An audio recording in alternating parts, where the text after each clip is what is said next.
What's up, guys? Who's first? What do you got?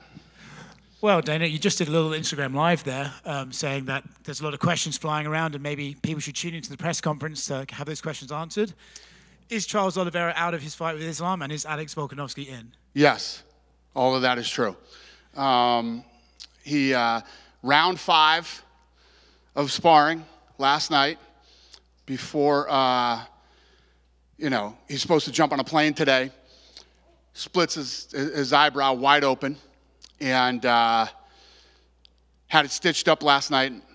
Obviously, can't fly out there with that. You know what I mean? It would be one thing too if they didn't call us. We would have had him go to a plastic surgeon that would have sewed it from the inside out. Get that thing done the right way.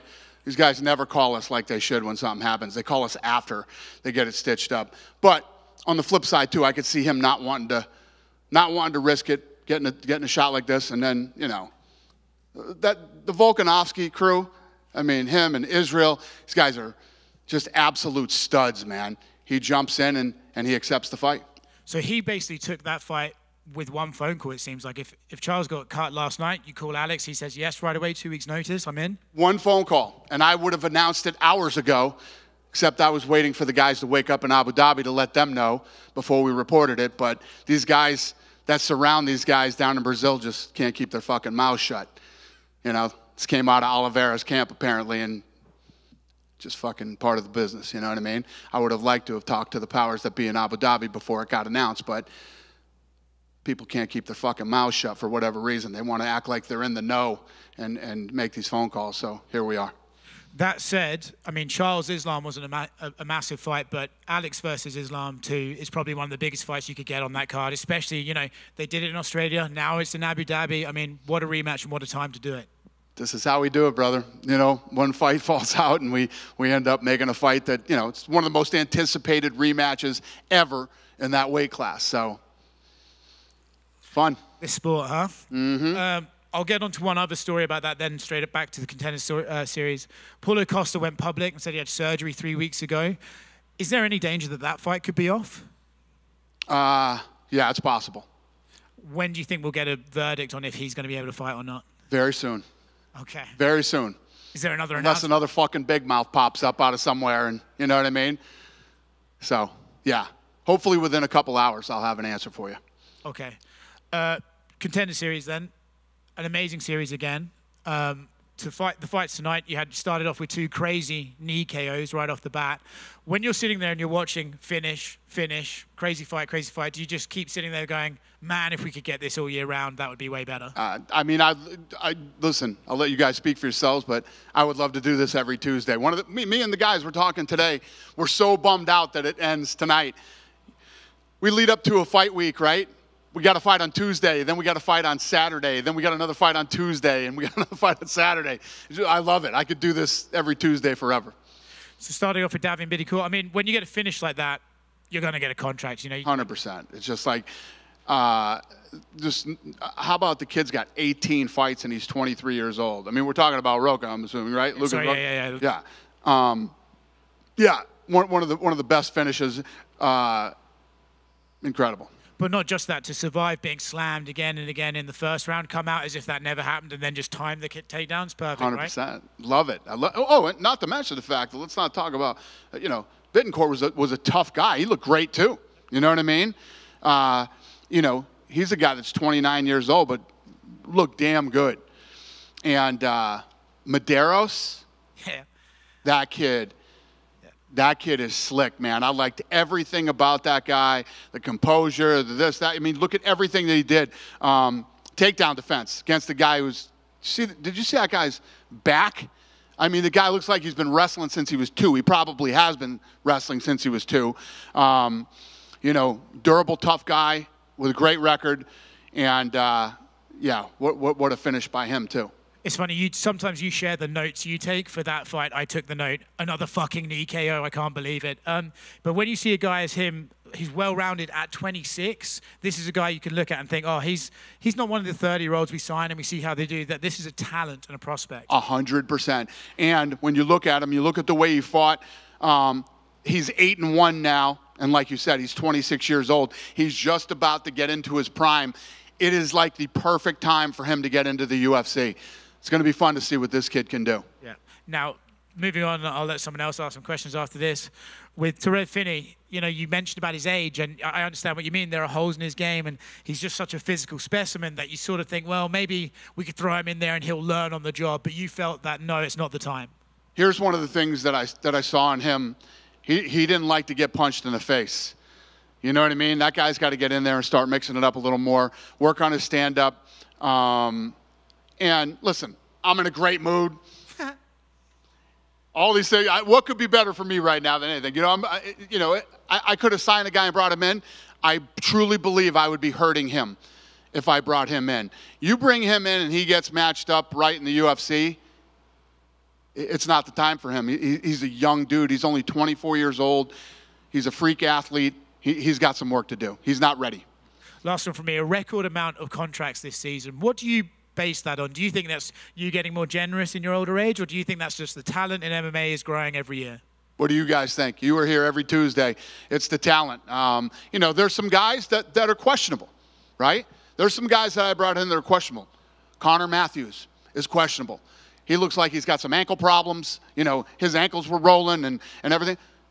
But how could I deny that kid? If you look at the fight that he fought in looking for a fight, I said, I'll tell you what. You're 31 years old. Time is not on your side. I don't like signing 31-year-old contenders. Then he shows up tonight. He's almost a 2-to-1 dog. Fights an absolute war against the guy that's 10-0 and absolutely brought the fight to him, did what he did tonight. I can't deny the kid. He deserves a shot in the UFC. So, that kid earned, whether it's one fight or he pulls off some fun fights, who knows, he earned his shot. And this kid Lima, I think this kid Lima can be a world champion. Yeah, what did you see in him that makes you think that? Because like you said, right, the other guy didn't really want to engage so much, but what did you see that? So if you think about this other kid is 14-1, right? This kid's got over double the amount of fights that Lima had. And you could tell that this kid, once he started to mix it up with Lima, he didn't like it. So he got on his bicycle and started running around. The ref should have stopped that from happening. And even in the third round, his corner told him, stop running around, get in there and mix it up. And he went in there and tried to go to war with him, and he didn't like it again. And he got back on his bicycle and started running around a little bit. But I think Lima, he's a young kid. He's only 24 years old. He's 6-0. But he has what it takes to do something. So we'll see. Congrats on a great season. What's that? Congrats on another great season. I enjoyed it every Tuesday. It's awesome. Thank you. Hey, Dana. Thank you. Dana? Yep. I want to pick your brain a little bit more on that Torres-Finney decision. I guess, with him and then, someone like Jose Medina last week, I guess, what did you see in Jose that you did not see in Torres-Finney? Yeah. I saw some dog and some heart in that kid. Then it ends up, we find out after that he actually never even had an MMA coach. I don't know. It's like a gut thing. I want to see that kid go properly train and watch him come back and see what he's capable of doing. I'm just interested. I think that Finney is a guy who is obviously a freak athlete. Guy's literally built and looks like a wrecking ball. And he just needs more time. He's young and inexperienced. And I think I would be hurting him to bring him in the UFC. With Roman, you said you already booked the rematch. He kind of hinted it's going to be in Toronto in January. Is that just it's going to be kind of a special fight because it was a weird stoppage on this season? And, yep. And there's going to be some feelings and emotions running in that rematch? Incredible redemption. And the dude that he fought tonight is a legit badass, and he wins impressively, and, he gets his shot in the UFC now. Great story. I wanted to ask, is there one fighter this season that you, Hunter, the matchmakers, kind of have your eye on, like this guy can be special from all 10 weeks? I mean, there's so many guys. I think there's so many from this season. To specifically pick one, I mean, I got 2 off this card. So, I mean, to specifically say, oh, this guy, there's so many. That's what makes the show so great. Gotcha. And then a couple last ones for me. Do you guys? I mean, you kind of alluded that the cost of fight is up in the air. Do you guys have a couple backups? Like, is there someone ready to go in case Costa can't go? We're talking to a couple people right now. With Volkanovski stepping up and take the fight, was Gamrot ever an option? Yes. And then I just wanted to know, with what's going on with Israel and Palestine, is there any worry about travel worries to Abu Dhabi? No. No. Thank you. Okay. Over here. Yep. Obviously, just broke the news with Volkanovski and Islam, but Ilia Topuria made an appearance on a Spanish show earlier this week where he got asked about his next fight. He said him versus Volk was almost a done deal for January in Canada. Can you confirm that was the original plan? Him versus what? Volkanovski was the original plan for Canada. Yeah, we were talking about that. And what do you do now with that Canadian card? No, I just came from the matchmaking room. We just got this done, and we just put on fights. I don't know. We'll have to see. And speaking of the matchmaking room, the UFC posted a video of you and Joe, the guy who won the matchmaker sweepstakes. You mentioned that you were going to make some fights with Joe at the matchmaking meeting. Since you broke some news today, could you care to share some of the fights you guys made? You want to know how fucking good Joe is? How good is he? I just hired Joe. Joe works for us now. Is he going to be one of the matchmakers? This fucking kid is awesome. Yeah, I literally just back there. I did all the contracts, and I came back in and I said, I got one more. You want to work for the UFC? He freaked out. He is a fucking UFC lunatic. He went toe-to-toe with the boys today. He knew you bring up a guy on the roster that he don't know. He knows everybody on the roster. And he actually, so he did make a fight today. So apparently he was down, and Lene came in my office this morning raving about the kid. Oh, this kid's awesome. We love him and this and that. And he met a bunch of fighters in the PI today, and one of them was Cody Garbrandt. And they were talking, and I guess Garbrandt said, listen, if you're the matchmaker for a day, I want to fight in December. So he came in and started pitching us on fights for Cody Garbrandt in December, and he made a fight. Could you care to reveal what fight we'll let it when we're ready. But I don't want to say it before the fucking kids even know that they're fighting, you know what I mean? But because they don't know yet. But, yeah. So, Cody, good work. You got it done. He's fighting in December. Awesome. And we're not... And you know what Joe's wife does for a living? They live in Detroit, Michigan. Guess what Joe's wife does for a living? She's a blackjack dealer. Right? It's like this was meant to be. Think she's going to find a job out here in Vegas? I think she will. That's awesome. It is meant to be. But we're not too far away from seeing GSP return to action in the Fight Pass Invitational. Is there any update on who's he going to face on his return to Who? GSP? No, I don't. I have no idea. Okay, and last one for me. I know you were high on Joaquin Buckley's performance last week. He went here after his fight, and he asked to be a main event for one of the Apex fight nights. Is that something you're willing to do? Again, I don't know. But we'll have to get in the room and talk about that. Yeah. Sure. Congratulations. Thanks, buddy. Appreciate it. Do we know what Joe's going to help out? What division of fighters? We're working on it. I'm actually going to hand him over to Hunter and let Hunter figure out where he's gonna go. Awesome. And then you got to go see the Sphere the other day to see the U2. Guys. What are your thoughts now about the venue, and can you guys really use that for an event? I'm obsessed. So I've been talking to MSG every day since the experience was amazing. Have you guys gone yet? Have any of you gone? It's special. It's incredible. So yes, I have been torturing them since I left on Saturday. I literally had my secretary call and make a Zoom meeting with them again today. And I want these boxing guys are calling them up going, oh, we want to do a fight over those fucking guys. They're not going to spend the money to put a fucking show on in there. Those guys can't even do fucking replays, for Christ's sakes. They think they're gonna fucking put on an event at the Sphere.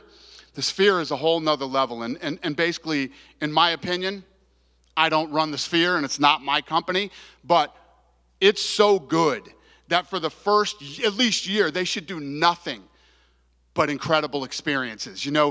Bring in groups that will put on amazing experiences that will just blow people's minds, because that's how not only is the visual and the seating and everything incredible in that place, the audio is off the charts. I mean, these guys really nailed it. The hospitality, everything that these guys are doing over there is first class, and it's incredible.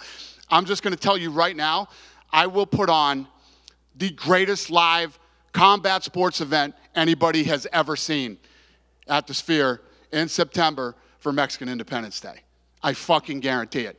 So I'm so in on this, it's not even funny. I know there's no shortage of the screen space there, but as for like a lighting rig, what you guys typically have done with the lighting rig, would this be a completely crazy new redesign for what you would have to do? So if the Sphere is smart, they don't let anybody go in there until we go in there to do a live event. The first live transmission from there should be us.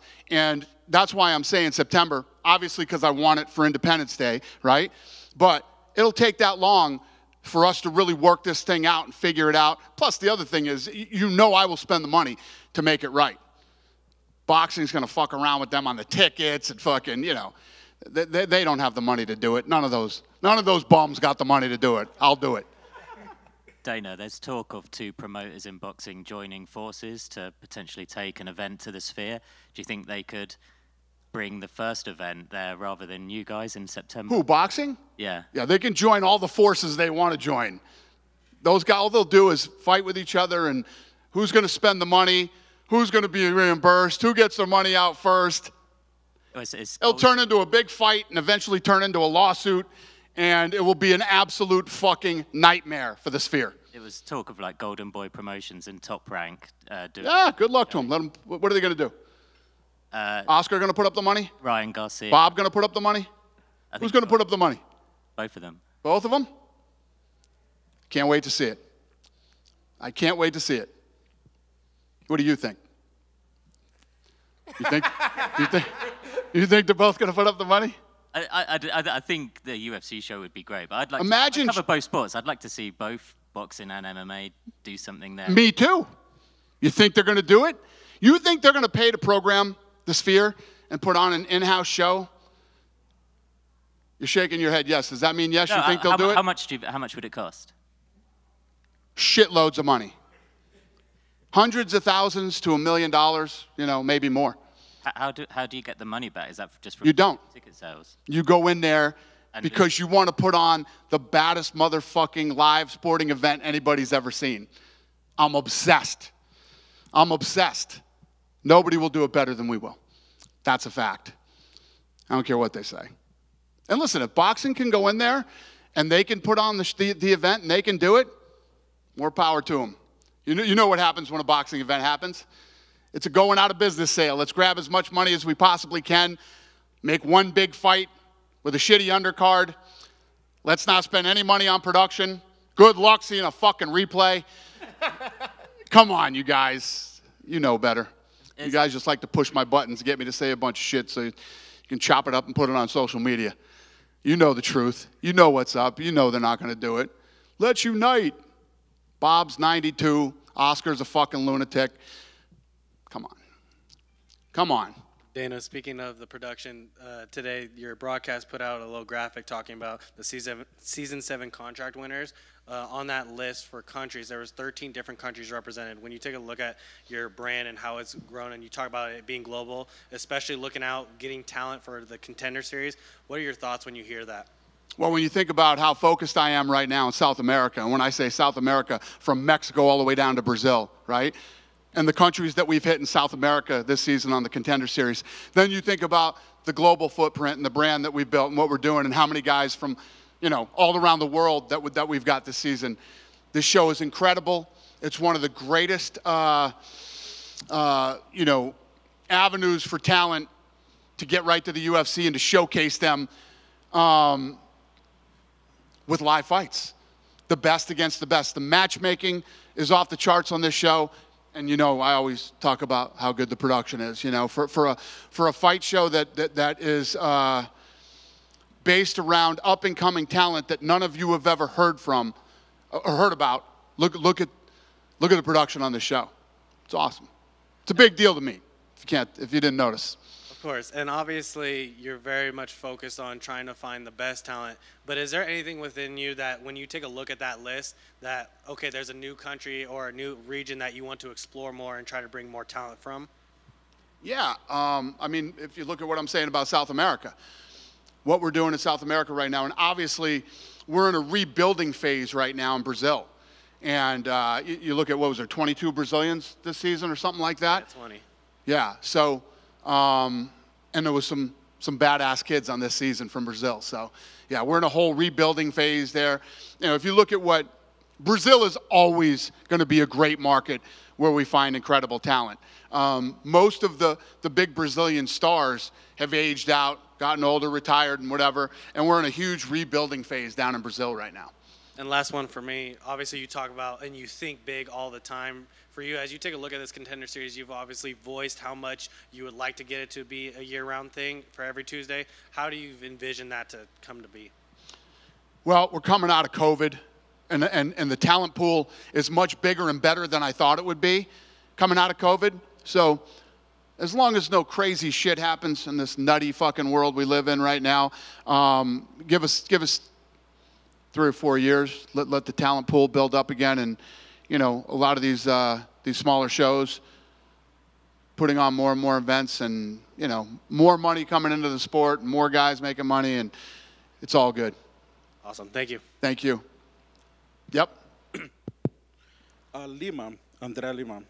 He did start fighting as a professional fighter just last October, and you just said that maybe you can see him as a future champion. Andre Lima? Yes, Lima. He started fighting last October? As a professional Jesus Christ. Well. And he's 24 years old. What did you see in his game so special? I mean, the fact that you just told me that makes me even think higher of him. You know, the guy's 6-0. I figured he'd been fighting longer than that. No, this kid is very, very good. The fact that he's been fighting since last October, how about the composure against a guy with more than double the fights that he has? And how he's chasing him around, he's going like this. And the kid's got a really good fight IQ, too. Great fight IQ, and the way he handled himself in there tonight. You know, he made a guy who had twice the experience as him really not want to fight. And look. And how about the fact that he's been fighting since last October, and he was a 3-1 favorite? What's that tell you? I didn't even notice that till right now. I just looked down at my paper.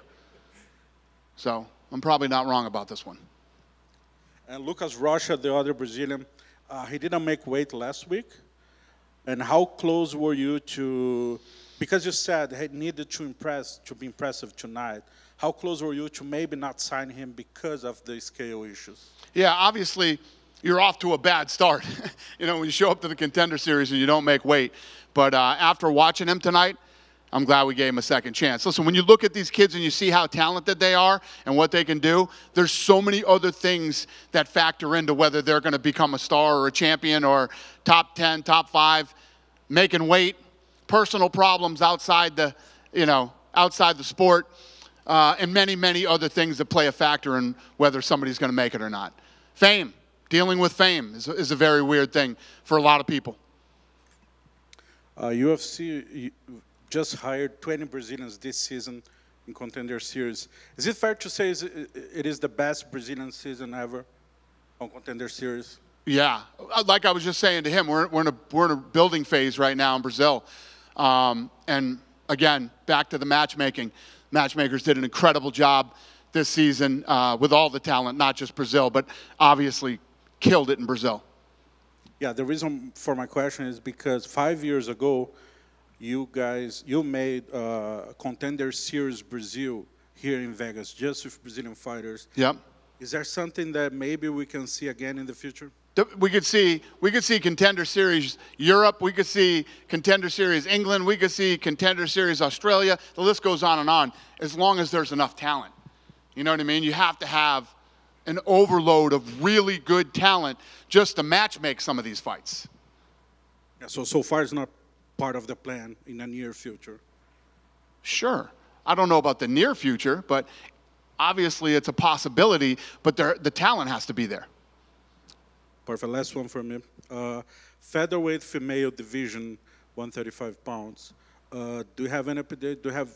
Is there something official already? Who is fighting for the belt and when? What's the question? The women's featherweight weight division. Do you have any announcements Yeah. We talked about that in matchmaking today. We're working on it. No, we don't have an announcement. We're not close. Dana, Ilia Topuria had come out and said that he was going to fight Volkanovski. He asked me that. Oh. Yeah. I guess I wasn't listening. Well, that's rude. And now you don't know the answer. Good night.